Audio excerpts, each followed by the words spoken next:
one thing, and we talked about a little bit about the pandemic previously, and how like this, and even something I had wrote was this literally is a message for now. Like, hope we are coming out of it, but I feel like we're still maybe dealing with some of the repercussions of some people being in isolation, losing their jobs. Like that stuff can like stick with you. Like that can, it's not so even when situations start to change, like if we become accustomed to thinking a certain way, we still need that like electricity. Like you talk about this being revived, like needed to be revived from the season you just come out, when you come out, you Yes. still need that resuscitation to get you going. Mhm. So for people who are feeling hopeless, what steps can you take to stir up faith? And I know you mentioned that you've had to walk through certain things. What have you learned about stirring up faith and I'm not faith, saying faith, stirring up hope Mhm. in hopeless situations? So I think that's a really good question, and it's going to be it's it's so amazing how simple this is. But Okay. Okay. whenever you feel hopelessness, Okay. so hopelessness is like being in the dark, Yes. right? It's like being in the dark, Mhm. and you're stuck, right? Mhm. You're stuck. You don't really like you talked about the pandemic. Like I think that I think there's a misconception that it's that people are just finding this over. I think Right. that Right. so much, so much that has happened has been so weighty. So I think that the biggest thing is that when you feel hopeless, when you feel like you're sitting in the dark, Mhm. hope is future facing. Okay. So hope is always looking forward. Okay. Hope is always looking forward. And I think Jesus is the absolute best example of this. I love Hebrews 12:1 and 2. It has been very much an anchor verse for me because I have, like I said, dealt with hopelessness, dealt with feeling like, tired of waiting for stuff that I believe God's going to do, just getting tired. This is the reason why we are instructed not to get weary in well doing, Mhm. because you're likely to get weary in well doing if you Oh don't yeah. know that you should not get weary, that Yeah. you have to push yourself not to be weary.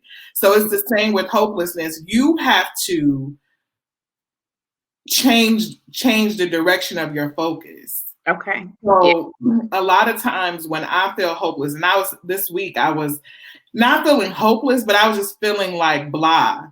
Mhm. The things that I said I need to do, I was like, I know exactly what I need to do. I need Mhm. to sit down and just write out all the things that I'm grateful for. Mhm. Because that Yeah. for me is a start of redirecting my focus. Mm. A lot of times your focus is just off. That's why Mm. you're telling yourself something. You're telling yourself something and you're telling yourself that something over and over. And just like that can take you to a low place, if Mm. you do the same thing, but tell yourself good stuff, tell yourself, about God's goodness, tell yourself the things that are good that's happening in your life. It will stir up hope because now you can start facing future, but you can't face future when you are bogged down by what's now and like what was. Like Oh if you keep yes. on replaying those tapes in your mind, that's Yes. what leads to that dark place, right? So hope is literally being in your situation if Mhm. it's not favorable and not uh lying to yourself that it's not favorable, because you don't have to do that to stir up hope. So Gotcha. you can be for real, and you need to be for real about what you're really feeling. Yeah. But what is your last reference point? My mother used to always tell us that. She taught us that, the children of Israel, they carried a staff. On Mhm. their staff, they put all of their victories on it. Wow. So when the Bible says that your rod and your staff comfort me, I'm comforted by what already are the victories that have already happened. And so when you start to think, that's why you're thinking, your thoughts, well, your mind is so powerful. Mm-hmm. And I'm getting goosebumps saying this, because when you start to think about what God has done, Mm-hmm. I don't care how dark it is.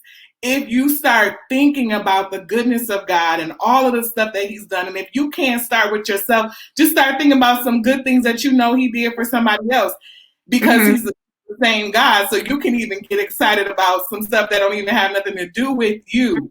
But Yes. when you start thinking about God's goodness and meditating on God's goodness and reflecting on his goodness and telling him, like, this is what I do. I will say, God, you've done this before, and I know you are a faithful God. You've done that before, and I know you have not changed. And you know, and I begin to build up what the Bible says, my most holy faith. I begin to build myself up with what he's already done. Yeah. And so that's really the best way to me to stir up hope, because as long as you are alive, there's plenty more where that came from. Oh, yeah. God it's always other levels to it. It's always further and higher and deeper. And so when you start thinking about the things that God did, and the best thing you can come up with is not the best thing that's going to happen to you. Like the best thing that God has done for you already is not the best thing that he's going to do for you. Because all we got to do is keep living, and it goes from glory to glory. So when you start thinking about what God has done, oh my gosh, how can you stay in a dark place? Yes. So what the enemy tries to do, and to me, we deal with two enemies. One is the enemy, our adversary, but the other one is ourselves, our inner critic, and who we deal with, who got so much to say, talking in our, about us. Yes. So when your enemy, rather which one it is, and sometimes both of them be coming for you, right? But when what your enemy wants to do is to distract you away from even being able to get to a place of hope. So what I say is, when you are excited, write it down, write down the things that you know God is doing, so that you got somewhere to go back to. You don't got to rev it up. You just got to go look, because you already are keeping a running tab, a running document of God's goodness in your life.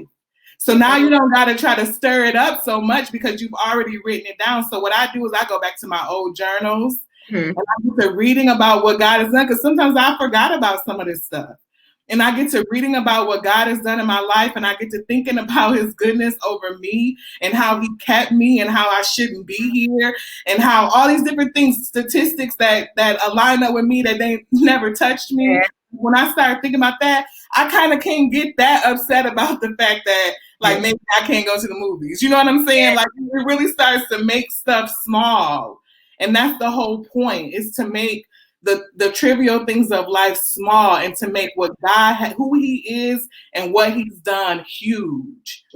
Magnify the Lord. Oh, magnify the Lord. Let's exalt his name together. That's what you're doing when you start to testify within yourself about what God has done. Because nobody can tell your story the way you can tell your story, because nobody don't know how you really was feeling the way you know how you were really feeling. Don't nobody know how close to the brink you really were when God put out his hand and snatched you back. So when you start to encourage yourself about what God has done for you, that's going to make a difference in your life. So I say keep track of that stuff in real time. You don't have to go search for it, and you don't have to depend on your memory, but you literally have journals and places that you've written those things down, so that you can start to speak life into your own self. Because God has spoken. God already spoke life into us. You know what I'm saying? So it is a matter of us believing that, because I can tell you something all day, right? And outside of you, I can tell you something. Whether you believe what I tell you is all about you. And so that's why you have to encourage yourself, because your own heart, it listens to you all the time. Yes. Your own heart is loyal to what you have said and what you believe. So when you start to speak over yourself, you can awaken your heart because your heart already knows this stuff. So now you're saying it back. You're climbing out of the depths of whatever dark things that you've been saying, and your heart is getting excited because your heart remembers this stuff. It believes you. Yes. So that's where that's how you can stir that all up. Ooh, you just stirred up some stuff right there. I just felt God's power coming down. Thank you for that. Wow. But when you first started talking and you were saying, and I literally started thinking about the fact that if hope is confident expectation, like hopelessness is having no expectation. Yes. Like you said, not being able to look to the future, like not having a future, not having a hope for a future. About and the fact that just you saying, like, rehearsing what God has done to you, I started thinking about that in the lines of testimony and how testimony means God do that to do it again. And how just like you just testifying to yourself, like you said, like, let me look at my testimonies of what God has done, because he's already told us the power of the testimony in his word and how we overcome through the testimonies.